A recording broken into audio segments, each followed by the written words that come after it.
Stock మార్కెట్లో invest చేసి మీ డబ్బులు డబుల్ చేసుకోవాలనుకుంటున్నారా? విజయవాడలో జరిగే సుందరరామిరెడ్డి గారి లైవ్ సెమినార్ కి అటెండ్ అవ్వండి. నమస్తే డాక్టర్ గారు. నమస్తే జయ గారు. నమస్తే. కళ్యాణ్ గారు, ప్రతి ఎపిసోడ్లోనూ నేను చెప్తున్నాను రెగ్యులర్గా చాలా చాలా మెయిల్స్ వస్తూ ఉన్నాయని. వాటిని స్ట్రీమ్ చేయడానికి నాకు చాలా టైం పట్టేస్తుంది కళ్యాణ్ గారు. అన్ని ప్రాబ్లమ్స్, అన్ని ఇష్యూస్ మన దగ్గరికి రేస్ అవుతా ఉన్నాయి. చదువుకునే వయసులోనే డిగ్రీ కంప్లీట్ చేసిందో లేదో ఇండస్ట్రీ మీద ఇంట్రెస్ట్తో ఇక్కడికి వచ్చేసింది హైదరాబాద్. తనకి స్క్రీన్లో కనిపించాలి, సో హైదరాబాద్ వచ్చేసింది. ఇక్కడ తను ఎలాంటి ప్రాబ్లమ్స్ని ఫేస్ చేసింది, తన పరిస్థితి ఏంటి, ఇప్పుడు ఎటు వెళ్ళాలో తేల్చుకొని స్థితిలో ఉంది ఆ అమ్మాయి. సో తను మనకి మెయిల్ చేసింది. అలానే నెంబర్ కూడా పెట్టిందండి. ఒకసారి వెంటనే కాల్ చేసేస్తాను. చాలా ఈ డైలమా సిచ్యువేషన్స్ అనేవి చాలా కామన్ అమ్మా. Where there is a lot of competition. ఎక్కడైతే కాంపిటీషన్ ఉంటుందో అక్కడ కాన్ఫ్లిక్ట్ కూడా ఉంటుంది. అందులో రంగుల ప్రపంచం కదా కళ్యాణ్ గారు, వెరీ అట్రాక్టివ్, చాలా యూత్ ని మరీ ముఖ్యంగా ఇన్ఫ్లుయెన్సింగ్. హలో హేమలత అండి? అవును మేడం. నేను జయానండి, అందమైన జీవితం ప్రోగ్రామ్ నుంచి కాల్ చేస్తున్నాను. నమస్తే మేడం. నమస్తే అండి, మీతో మాట్లాడొచ్చా? మాట్లాడొచ్చు మేడం. రైట్, మీ మెయిల్ అంతా నేను చూసానండి. డాక్టర్ గారికి బ్రీఫ్ గా చెప్పాను. నాతో పాటు డాక్టర్ కళ్యాణ్ చక్రవర్తి గారు కూడా ఉన్నారు. బ్రీఫ్ గా కొంచెం మీ ఇష్యూ ఏంటి, మీరు ఏం కోరుకుంటున్నారు అందమైన జీవితం నుంచి? హేమలత నమస్తే అమ్మా, నేను డాక్టర్ కళ్యాణ్ చక్రవర్తి. నమస్తే డాక్టర్ గారు. నమస్తే అమ్మా. నమస్తే అమ్మా, చెప్పండి అమ్మా, సమస్య ఏంటి? ఫస్ట్ మీ వయసు ఎంత, మీరు ఏ ఊరు, ప్రస్తుతం ఎక్కడున్నారు? సార్ ఇప్పుడు నాకు 26 years అండి. మాది నెగిటివ్ ప్లేస్ వచ్చి రాజమండ్రి. రాజమండ్రి, ఓకేనమ్మా. ప్రస్తుతానికి హైదరాబాద్ లోనే ఉంటున్నా. ఇక్కడే ఉన్నారు. మ్యారేజ్ అయిందమ్మా? మ్యారేజ్ కాలేదండి. క్వాలిఫికేషన్ అమ్మా, చదువుకున్నారా? డిగ్రీ డిస్కంటిన్యూ అండి. ఓకే, చెప్పండి అమ్మా. అయితే డాక్టర్ గారు, ఇప్పుడు నాకు ఎటు అర్థం కాని పరిస్థితి డాక్టర్ గారు. నాకు చావు ఒకటే కనిపిస్తుంది కళ్ళ ముందు. నేను సర్వం కోల్పోయాను. నేను యాక్టర్ అవుదామని వచ్చాను డాక్టర్ గారు. నాకు స్క్రీన్ మీద కనిపించడం అంటే చాలా ఇంట్రెస్ట్. ఇప్పుడు నేను ఒక అతని చేతిలో మోసపోయాను. నేను ముందుకు ఎలా వెళ్ళాలో నాకు ఏంటో ఏం అర్థం కాక యూట్యూబ్ లో మీరు అందమైన జీవితం ప్రోగ్రామ్ చూసి మీకు మెయిల్ చేశాను డాక్టర్ గారు. బాధపడకండి హేమలత. మీరు మాకు మెయిల్ చేశారు, చాలా ధైర్యంగా మెయిలే పెట్టారు కదా, ధైర్యంగా ఉండాలి. నా కళ్ళ ముందు నా చావే కనబడుతుంది. అయ్యో లేదు. నో అమ్మ, every problem as a solution. ధైర్యంగా ఉండు. బహుశా నువ్వు ఎవరికి చెప్పుకోలేక మాకు చేసినట్టున్నావు. ఎప్పుడైతే చెప్పటం మొదలు పెడతావో ఆటోమేటిక్గా నీకు సొల్యూషన్ కనిపించడం మొదలవుతుంది. ఫస్ట్ ఫ్యాక్ట్స్ చెప్పమ్మా. నీ ఇమోషన్స్ అనేది కొద్దిగా నిన్ను నువ్వు ఓదార్చుకుంటూ ఫ్యాక్ట్స్ చెప్పండి. చిన్నప్పటి నుంచి నాకు యాక్టింగ్ అంటే చాలా ఇంట్రెస్ట్. స్కూల్లో కానీ కాలేజ్ లో కానీ నేను బాగా ప్రోగ్రామ్స్ లో పర్ఫార్మెన్స్ చేసేదాన్ని, బాగా యాక్ట్ చేసేదాన్ని. అడిగి మరి నేను చిన్న క్యారెక్టర్లన్నా చేసేదాన్ని. మా ఫ్రెండ్స్ అంతా నువ్వు చాలా బాగున్నావు, బాగా యాక్ట్ చేస్తున్నావు, నువ్వు యాక్టర్ అవుతావు, నువ్వు ట్రై చేయొచ్చు కదా అనేవారు. ఇంకా నాకు చిన్నప్పటి నుంచి ఇంకా అదే విషయం నేను మైండ్ లో పెట్టుకున్నాను. అలా పెట్టుకుంటుండగా ఇంట్లో కూడా తెలుసు నాకు యాక్టింగ్ అంటే ఇష్టం అని. పిచ్చి ఎక్కువైపోతుంది, ఇందుకు పెళ్లి చేయాలనేసి వాళ్ళు ఆలోచించారు మేడం. ప్రపంచం పొగట్టమే గానీ ఇంట్లో వాళ్ళు అయితే మాత్రం అది ఎంకరేజ్ చేయలేదు ఏమ్మా? ఇంట్లో వాళ్ళు చేయరండి. చాలా పద్ధతి గల ఫ్యామిలీ, ఇంట్లో అసలు ఒప్పుకోరు. ఇలా 3-4 సంబంధాలు చూసారు సార్. చూసిన తర్వాత ఒకటి ఓకే చేశారు. నాకు తెలియకుండా ఓకే చేసి మళ్ళాడే నీకు నిశ్చితార్థం రేపు అని చెప్పారు. ఆ రోజు ముందు రోజు చెప్పారు నాకు. ఆర్థిక పరిస్థితి అమ్మా ఇంట్లో నాన్నగారికి? ఆర్థిక పరిస్థితి బాగానే ఉందండి మాకు. నాన్నగారు ఫైనాన్స్ ఇస్తారు, ఫైనాన్స్ బిజినెస్ బాగానే ఉంది. సో ఒక రోజు ముందే నీకు చెప్పారు ఏమ్మా? ఎందుకమ్మా అంత లాస్ట్ మినిట్ చెప్పాల్సిన అవసరం ఏముంది? అంటే నాకు యాక్టింగ్ అంటే ఇంట్రెస్ట్, నన్ను మ్యారేజ్ ఒప్పుకోనని వాళ్ళకి కూడా కొంచెం అర్థమైంది నా గురించి. అంతకు ముందు ఏమైనా సంబంధాలు వస్తే కొట్టేశారమ్మా మీరు? లేదండి, లేదు. అంటే నాకు తెలియకుండా మ్యారేజ్ చేసేద్దాం అనేసి వాళ్ళు నిశ్చయించుకున్నారు. సరే చెప్తారు. ఓకేనమ్మా. తర్వాత మర్నాడు నిశ్చితార్థం పెట్టుకున్నారు. నేను ఒకవేళ చెప్పినా ఇంట్లో ఒప్పుకోరు. నేను నెక్స్ట్ ఇయర్ చేసుకుందామని పోస్ట్ పోన్ చేద్దాం అనుకున్నా కూడా వాళ్ళు వినేటట్లేరు. వినేటట్లేకపోతే నేను నాకేం చేయాలో అర్థం కాక ఇంట్లో కొంచెం గోల్డ్, నా పెళ్లికని గోల్డ్ చేయించి పెట్టారు ముందుగానే. గోల్డ్ కొంచెం 30,000 మనీ తీసుకుని నైట్ నేను ట్రైన్ ఎక్కి హైదరాబాద్ కి వచ్చేసాను. ఇక్కడ ఎవరైనా పరిచయాలు ఉన్నాయా హేమలత మీకు హైదరాబాద్ రావటానికి? మేడం నాకు ఇక్కడ ఎవరు ఏం తెలియదు మేడం. డైరెక్ట్ గా వచ్చేసారు ఇంకా? సికింద్రాబాద్ కి వచ్చాను. వచ్చి అక్కడే 3 days అలా లాడ్జ్ లో ఉన్నాను. ఇది కరెక్ట్ కాదు, ఇలా లాడ్జ్ లో ఉండకూడదు అనేసి అలాగ కొంచెం అటు ఇటు కొంచెం చూసుకుని ఒక రూమ్ తీసుకున్నాను మేడం. రూమ్ తీసుకుని ఫ్యామిలీ ఉన్న పక్కనే ఉండేదాన్ని. Okay okay. ఉంటే ఆంటీ వాళ్ళు ఏంటమ్మా ఒక దాని ఉన్నావు, ఎలా వచ్చావు, దేని గురించి, స్టడీ గురించి ఏంటని అన్ని అడిగారు. ఆంటీకి లేదు ఆంటీ, నాకు యాక్టింగ్ అంటే ఇంట్రెస్ట్, దాని గురించి వచ్చాను. ఇప్పుడు నాకు ఏం చేయాలి ఏంటి ఏమో అర్థం కావట్లేదు అంటే, అమ్మా నువ్వు ఇక్కడ ఉండడం కరెక్ట్ కాదు, నువ్వు జూబ్లీహిల్స్ బందరెల్స్ అటు వెళ్ళి ఆఫీసులు ఉంటే అక్కడ ట్రై చేయి అని చెప్పారు ఆంటీ. పెళ్లి అనేటటువంటి అంశం లేకపోయినా నా గోల్ నన్ను రీచ్ అవడానికి మా తల్లిదండ్రులకి ఇష్టం లేదు కాబట్టి ఈ గోల్ ఫుల్ఫిల్ చేసుకోవడానికి, నా గమ్యం నేను చేరడానికి ఎప్పటికైనా నువ్వు బయటకు వచ్చుండేదాన్ని. ఎప్పటికైనా నేను బయటకు వచ్చేదాన్ని, లేట్ గానే వచ్చేదాన్ని డాక్టర్ గారు. ఈ పెళ్లి అనేటటువంటి అంశం మాత్రం, పెళ్లి చూపులు అనే అంశం మాత్రం అగ్గికి ఆర్జం పోసినట్టు నువ్వు ఇమీడియట్ గా డెసిషన్ తీసుకునేటటువంటి విధంగా అది మార్చింది. Right, got it. Okay, aunty నీకు సముదాయించి ఇక్కడ కాదమ్మా నువ్వు జూబ్లీ బంజారా హిల్స్ లో వెళ్ళి ఉండు, అక్కడ నీకు ఆపర్చునిటీస్ ఉంటాయి, ఫిలిం నగర్ రండి అనండి. ఏమైందమ్మా తర్వాత? డాక్టర్ గారు నేను కృష్ణానగర్ లో నేను ఇల్లు తీసుకుని ఉన్నాను. అలా కొన్ని రోజులు ఉన్న తర్వాత నాకు ఒక డైరెక్టర్ పరిచయం అయ్యాడు డాక్టర్ గారు. ఆయన ఫ్రెండ్లీగా మాట్లాడేవాడు. మాట్లాడుతూ నేను నాకు ఇలా నేను యాక్టర్ అవుదామని వచ్చాను, నాకు చాలా ఇంట్రెస్ట్ స్క్రీన్ మీద కనిపించడం, ఏమన్నా మంచి క్యారెక్టర్ నుండి చూపిస్తారంటే నాకు వాళ్ళ తెలుసు వీళ్ళ తెలుసు, నేను డైరెక్టర్ అది ఇదని చెప్పి నా స్టిల్స్ అవి తీసుకుని నన్ను కూడా 2-3 సార్లు ఆఫీసులు తీసుకెళ్తూ వాళ్ళు వెళ్ళి పరిచయం చేశారు డాక్టర్ గారు. డైరెక్టరా, సో కాల్డ్ డైరెక్టరా? అది కాబోయే డైరెక్టర్ అంట, నెక్స్ట్ డైరెక్టర్. నాకు ఇంట్రెస్ట్. అతను కాదు తల్లి, అందరు ఆడపిల్లలు ఇదే నమ్ముతారు, ఇదే ప్రాబ్లము. ఇతను చెప్పుకోవటమా, నువ్వు వేరే ద్వారా కూడా ఇతను డైరెక్టర్ విన్నావా? అతను చెప్పడమే డాక్టర్ గారు, వేరే వాళ్ళు ఎవరు చెప్పలేదు. ఇదే సమస్య, అందరూ అతను చెప్తారు. సరే చెప్పమ్మా. తర్వాత నా స్టిల్స్ అవి తీసుకుని ఆఫీసులకి వెళ్ళాం, ఇచ్చాం, బాగానే ఉంది, అందరితో మాట్లాడేవాడు అనుకున్న స్టూడియోలో. అయితే నాకు నమ్మకం కుదిరింది, అంటే ఇతను అయ్యి ఉండొచ్చు, వీళ్ళలా తెలుసు, అందరితో మాట్లాడతాడు కదా, నేను నమ్మొచ్చు అనేసి నమ్మిన తర్వాత కొన్ని రోజులు స్నేహంగా ఉన్న అతను ఒక రోజు మాట్లాడు, నువ్వు నాతో నేను నీకు ఏమైనా క్యారెక్టర్ ఇప్పించాలన్నా చేయాలన్నా, నేను ముందుకు తీసుకెళ్ళాలన్నా, నీ లైఫ్ లో నీ గోలు నువ్వు నెరవేర్చాలన్నా నేను చెప్పినట్టు వినాలి, వింటేనే నువ్వు స్క్రీన్ మీద కనిపిస్తావని చెప్పాడు డైరెక్ట్ గా. చెప్పిన తర్వాత ఒక రోజు రూమ్ కి రమ్మని, నేను పిలిచినప్పుడల్లా రూమ్ కి రావాలి అని చెప్పాడు. అప్పుడు నాకు ఏం అర్థం కాలేదు. ఒక రోజు అంతా ఆలోచించి ఏంటి నాకు ఇక్కడ ఏం తెలియదు, నేను ముందుకు వెళ్ళాలంటే తప్పదు, ఇంకా నేను వెళ్ళాల్సింది అని నా మనసు చంపుకుని డాక్టర్ నేను రూమ్కి వెళ్ళాను.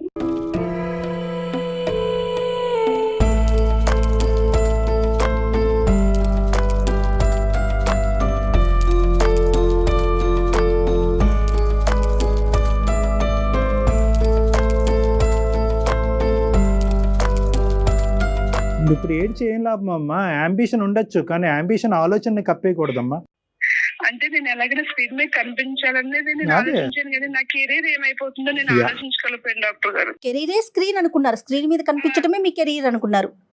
నా కెరీర్ అదే అనుకున్నాను డాక్టర్ గారు. అది నన్ను కోల్పోయి నేను అలా అతను పిలిచినప్పుడల్లా వెళ్తూ ఉండేదాన్ని. అలా 1 year గడిచింది డాక్టర్ గారు.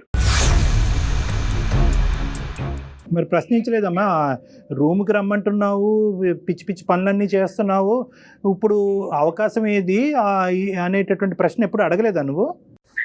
అడిగేదాన్ని మధ్యలో, ఇదిగో అదిగో స్టార్ట్ అవుతుంది, కొత్త ఫిలిం, టైం పడుతుంది, ప్రొడ్యూసర్ దొరకలేదు, అది ఇది, నీకు మంచి క్యారెక్టర్ ఉంది, అది ఇది అని చెప్పేవాడు. నేను ఆ మాటలు మాయ మాటలు వినేదాన్ని, నాకు తెలియదు కదా, నిజం అనుకునేదాన్ని. ఒక మనిషి 100 సార్లు మాట్లాడుతున్నాడు కానీ చెప్పినటువంటి మాటల్లో ఒక్కటి కూడా సార్థకత లేదు అనేటటువంటి ఆలోచన వచ్చినప్పుడు సహజంగా ఏం చేస్తావు? ఇంట్లో వంట ఆమెను కానీ, కిందింటి అంకుల్ని కానీ, పక్కింటి ఆంటీని కానీ, ఎవడండి వీడని ఒక మాట అడుగుతావా లేదా?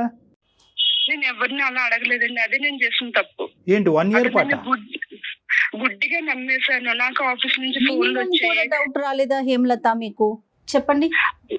లేదు మేడం, ఆఫీస్ నుంచి కూడా ఫోన్లు వచ్చాయి, మేడం 3 months లో షూట్ ఉంది వచ్చాయి. నాకు నమ్మకం కుదిరింది, వాళ్ళు ఫోన్ చేస్తుండే, అవును నిజం క్యారెక్టర్లు ఉన్నాయేమో అది ఇదని నేను గుడ్డిగా నమ్మాను. 3 days నుంచి ఫోన్ రాలేదు మేడం, నేను చేస్తే కూడా స్విచ్ ఆఫ్ వచ్చింది అతన్ని. అప్పుడు నేను ఏం చేశాను మేడం, నేను డైరెక్ట్ ఏమైందో ఏంటో అనేసి తన ఫ్లాట్ కి వెళ్ళాను. ఫ్లాట్ కి వెళ్తే లాక్ వేసింది. లాక్ వేసి ఉంటే ఏం చేయాలో అర్థం కాక వాచ్మెన్ అడిగాను, ఏమైంది అంకుల్ ఇక్కడ లేరా అంటే, లేదమ్మా 4 days అయింది ఖాళీ చేసి నీకు చెప్పలేదా అంటే, చెప్పలేదు అనేసి అన్నాను. అన్న తర్వాత డైరెక్టర్ గారు కదంటే, లేదమ్మా అతను డైరెక్టర్ కాదు, మా పిల్లలు ఏదో చిన్న వర్క్ చేస్తాడు, డైరెక్టర్ నీకు చెప్పాడా, కనీసం నన్ను కూడా ఒకసారి అడగలేదు నువ్వు అనేసి అతను అన్నాడు. అప్పుడు తెలిసింది మేడం అతను నాకు డైరెక్టర్ ఇండస్ట్రీ పర్సన్ కాదని. ఇండస్ట్రీ పర్సన్ కాదని నాకు అప్పుడు అర్థమైంది. నాకు అర్థమైనప్పుడు నేను మొత్తం నన్ను నేను కోల్పోయాను మేడం. నా గోల్ అంతా నా గోల్ నాకు కనిపిస్తుంది మేడం. నన్ను నేను సర్వస్వం కోల్పోయాను. నా ఆశలన్నీ అడాసలు చేసి వెళ్ళిపోయాడు మేడం. ఫోన్ కూడా పని చేయట్లేదు. నువ్వు ఆర్థికంగా ఎలాగ అక్కడ ఈ 1 year పాటు ఉన్నావు? ఈ ఫ్లాట్ అన్నావు, రెంట్ అన్నావు, ఇవన్నీ ఎవరు కట్టేవారు? నీ తిండికి ఎవరు కాంట్రిబ్యూట్ చేసేవారు? ఇది ఓన్లీ శారీరక పరమైనటువంటి వాడికి ఒక్కటేనా, ఆర్థిక పరంగా కూడా నిన్ను మోసం చేశాడు? నాకు అతను ఏం చూడలేదు. నేను గోల్డ్ తెచ్చుకున్నాను 10 తులాస్. ఆ గోల్డ్ నేను ముత్తూట్ ఫైనాన్స్ లో పెట్టుకుని తర్వాత నేను 30,000 తెచ్చుకున్నాను కదా, అలాగే జాగ్రత్తగా ఖర్చు పెట్టుకుంటూ మెయింటైన్ అయ్యాను. అదేనమ్మా, ఈ మహానుభావుడు ఏమన్నా అందులో పీల్చాడా? నాకేం ఇచ్చేవాడు కదండి, నాకేం ఇవ్వలేదు. నేను కూడా ఎక్స్పెక్ట్ చేయలేదు. అసలు ఇంకా ఇచ్చేది ఎక్కడ, ఇవ్వటం కాదు, మీ దగ్గర తీసుకున్నాడా అనేది మా ప్రశ్న. నేనే ఖర్చు పెట్టేదాన్ని. వెళ్ళినప్పుడు గట్రా నేనే ఖర్చు పెట్టేదాన్ని. అతని నుంచి నేను 1 రూపాయి కూడా నేను ఆశించలేదు, తీసుకోలేదు. తర్వాత నేను మేడం ఇంకెటు దారి లేదు, నా డబ్బులు అయిపోయింది, నా గోల్డ్ కూడా లేదు. అప్పుడు నేను పార్ట్ టైం జాబ్ చూసుకున్నాను మేడం. 5 hours పార్లర్ లో, అది 15,000 అలా ఇచ్చేవారు. జాబ్ చేసుకుంటూ కూడా మేడం నేను నా గోలే కనిపించింది. సర్లే మోసపోయి నేను ఇంకా ముందుకు వెళ్ళాలి, నా గోల్ నేను ఎందుకు వచ్చాను నేను అది చూసుకోవాలని నేను పార్ట్ టైం జాబ్ చేసుకుంటూనే నేను ఆఫీసుల చుట్టూరు తిరుగుతూ నా స్టిల్స్ అవి ఇచ్చుకుంటా, ఫోన్ నెంబర్లు ఇచ్చుకుంటూ వెళ్ళేదాన్ని మేడం. అక్కడ కూడా వాళ్ళు నన్ను అదోలాగా చూడడం, నువ్వు నన్ను క్యారెక్టర్ ఇస్తే నువ్వు మాకేమి ఇస్తావు అది ఇదని హేళనగా మాట్లాడేవారు మేడం. ఓకే, ఇలాగే జరుగుతుంది. ఏమా పేరెంట్స్ తో కాంటాక్ట్ ఏంటి నాన్న? ఏమయ్యారు పేరెంట్స్? ఏమయ్యారు పేరెంట్స్ తో నేను కాంటాక్ట్ కాలేదండి. కాకపోతే నా క్లాస్మేట్ అమ్మాయి ఉంది, నేను అప్పుడప్పుడు కాల్ చేస్తాను. ఆ మమ్మీ డాడీ గురించి చెప్తుంది కానీ నా గురించి వాళ్ళకి చెప్పదు. నా ఫ్రెండ్ వాళ్ళ వైపు నుంచి కాల్ రావటం కానీ వాళ్ళు ఏమన్నా మీతో మాట్లాడే ప్రయత్నం కానీ ఎప్పుడు జరగలేదా ఈ 1 year లో? లేదు మేడం, నేను వచ్చేటప్పుడే నేను సిమ్ తీసేసాను, వేరే కొత్త సిమ్ కాంటాక్ట్ వాళ్ళ దగ్గర లేదు. లేదు, నా ఫ్రెండ్ కాంటాక్ట్ ఉంది కనుక అప్పుడప్పుడు నేనే చేసి మాట్లాడేదాన్ని. మీ ఫ్రెండ్ అడిగేవారట అమ్మ వాళ్ళు, ఇది ఎక్కడుంది ఏంటి నీకేమన్నా తెలుసా అని అమ్మాయిని ఏమైనా ఎంక్వైరీ చేసేవారట? లేదండి, నన్ను అంటే అసైన్ చేసుకుంటున్నారంట. ఇంట్లోంచి వెళ్ళిపోయింది, మా మంచి ఫ్యామిలీ, ఇప్పుడు మేము తలెత్తుకు తిరగలేకపోతున్నాం, మాకు అది ఉన్నా సచిన ఒకటే అని నా ఫోటోకి దండేశారంట మేడం. నాకు పిండం కూడా పెట్టేశారంట మేడం. నాకు వెళ్ళడానికి కూడా లేదు మేడం. ఇప్పుడు నేను ఇక్కడ ఎలా బ్రతకాలి? నేను ఊరు వెళ్తే అమ్మ నాన్న నన్ను యాక్సెప్ట్ చేయదు, ఊరు వెళ్ళడానికి లేదు. నేను ఇక్కడ ఎలా ముందుకు వెళ్ళాలి? నేను ఈ చిన్న జాబ్ చేసుకుంటూ బ్రతకాల, నా గోలు, నా ఆశ, నేను ఎందుకు వచ్చాను ఇప్పుడు నాకు కొంచెం మార్గం ఉంది madam. There are thousands of questions. Okay, నీ ఫ్యూచరు, నీ యాంబిషన్ ఒకటే కాదు. ఈరోజు నువ్వు ఒక మనిషి చేతిలో మోసపోయావు. ఇప్పుడు వెనుదిరిగితే కనుక ఇంటి తలుపులు తెరుచుకుంటాయా లేదా, మీ తల్లిదండ్రులు నిన్ను ఆహ్వానిస్తారా లేదా అనేటటువంటి పెద్ద ప్రశ్న. మూడోది ఏంటంటే, నీకు తెలియనటువంటి ఇంకో భయంకరమైంది ఏంటంటే, ఏదైతే మీ ఫ్రెండు చాలా సూపర్ఫిషియల్గా నీకు కమ్యూనికేట్ చేస్తుంది కానీ ఖచ్చితంగా మీ తల్లిదండ్రుల యొక్క మానసిక పరిస్థితి, ఆరోగ్య పరిస్థితి, ఏ వివరాలు నీ వరకు చేరలేవు. సో చాలా ప్రశ్నలు ఉన్నాయి. This is not a simple thing. నీలాంటి అమ్మాయిలు ఈ ఇండస్ట్రీ అనేటటువంటిదో లేదంటే ఇంకో ఇండస్ట్రీ అనేదే కాకుండా ఏ ఇండస్ట్రీ అయినా, ఏ కంపెనీ అయినా, ఏ ఫ్యాక్టరీ అయినా, ఏ కెరియర్ అయినా కూడా మోసపోయేటటువంటి తత్వం నీలో ఉంటే కనుక మోసం చేయడానికి 100 మంది ఉంటారు. అది ఎక్కడైనా నాట్ అబౌట్ దిస్ ఇండస్ట్రీ అంటే కనుక ఈ రంగులు కదండి. మనుషుల్ని నమ్మకంగా అందరిని నెగిటివ్ గా చూసుకుంటే ఎలా పోతాడు డాక్టర్ గారు? నమ్మకం ఉంటేనే కదా ముందుకు వెళ్తాము. నమ్మకం అనేటటువంటిది ఈజ్ ఆల్వేస్ కండిషనల్ అమ్మా. ఎస్పెషల్లీ వయసులో ఉండేటటువంటి ఒక ఆడపిల్లకి నమ్మకం అనేటటువంటి ఆస్పెక్ట్ ఒక కండిషనల్.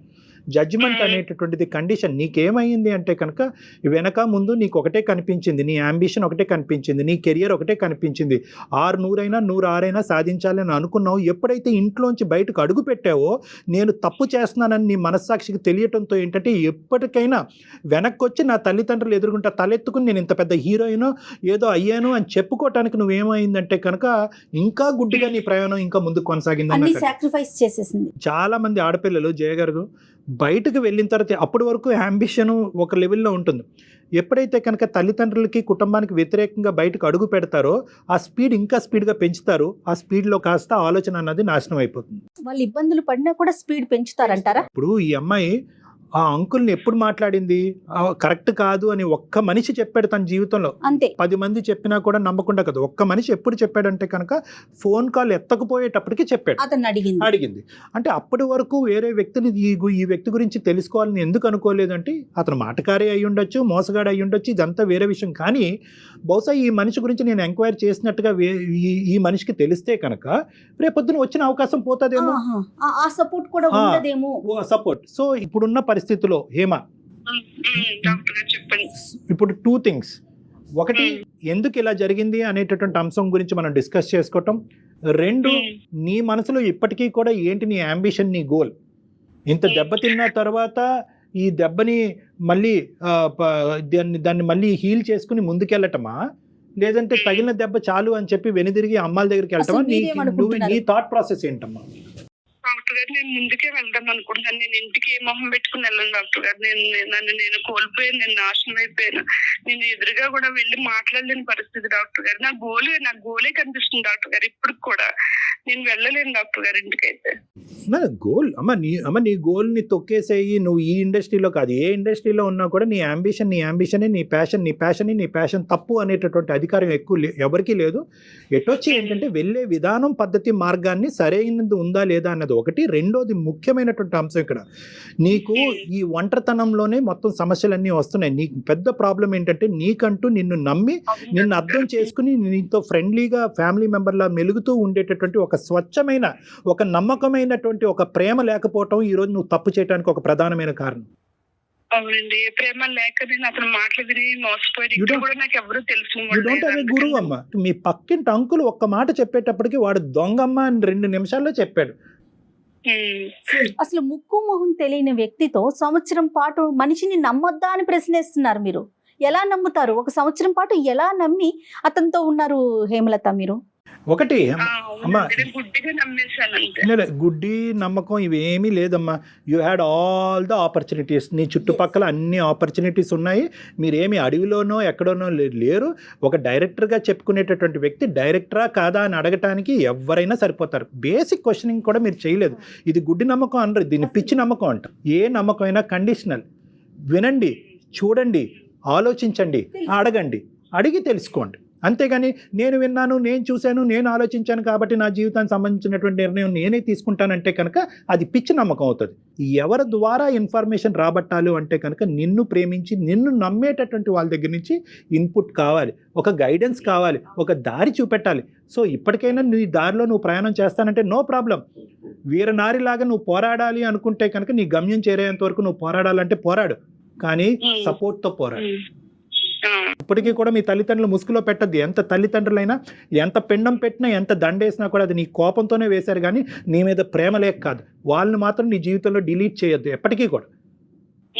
వాళ్ళ సపోర్ట్ తీసుకో.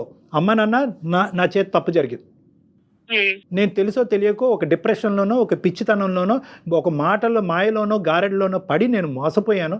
నా తప్పు నేను తెలుసుకున్నాను, నాకు కనువిప్పు కలిగింది. కానీ ఈరోజు మళ్ళీ మీ చేరినంత మాత్రాన నా అంబిషన్ నేను వదలాలని అనుకోవట్లేదు. ఏదో పని చేసుకుంటా ఉంటాను, నా బ్రతుకు తెరుగు గురించి నేను పని చేసుకుంటాను. అవకాశం ఉంటే డిగ్రీ కంప్లీట్ చేస్తాను, ఇవన్నీ చేసుకుంటాను. But I will keep trying my opportunities. నాకు మీ సపోర్ట్ కావాలి, మీ ప్రేమ కావాలి, మీ ఆలోచన కావాలి అని చెప్పమ్మా.